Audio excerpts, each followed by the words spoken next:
అందరికీ praise lord. ఈరోజు దేవుని వాగ్దానం ద్వితీయోపదేశ కాండము 30వ అధ్యాయము 20వ వచనము. యెహోవాయే నీ ప్రాణమునకును నీ దీర్ఘాయుష్కును మూలమై ఉన్నాడు. ప్రియ దేవుని బిడ్డ, ఈ లేఖన భాగాన్ని మనం చూసినట్లయితే మన పితరులకు దేవుడిచ్చిన వాగ్దానం లాగా మనకు కనబడతా ఉంది.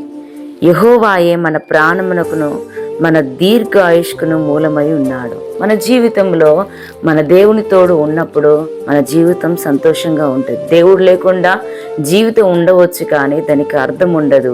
కానీ ఆయన ఉన్న జీవితం ఆశీర్వాదకరంగాను అది దీవెనకరంగాను మారుతుంది. ప్రియ దేవుని బిడ్డ, ఈ దినమున నువ్వు ఆయన తోడు కోరుకొని జీవించగలిగితే సంవత్సరాల తరబడి మరి ఏళ్ల తరబడి ఆయన గొప్ప ఆశీర్వాదం నీవు పొందుకోగలుగుతావు, సుఖజీవమును పొందుకోగలుగుతావు. ఇటు వాగ్దానం మనందరికీ దేవుడు నిశ్చయముగా అనుగ్రహించునుగాక. ప్రార్థన. మమ్మల్ని మికిలిగా ప్రేమిస్తున్న నా ప్రియ పరలోక ప్రార్థనకి వందనాలయ్యా.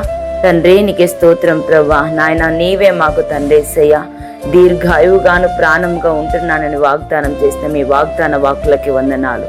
అవును నాయన, ఈ లోకంలో మేము జీవిస్తుండగా నిన్ను కలిగి జీవించుటకు మా జీవితము అర్థవంతంగా ఉండుటకు నీ కృప చూపించమని వేడుకుంటున్నాం.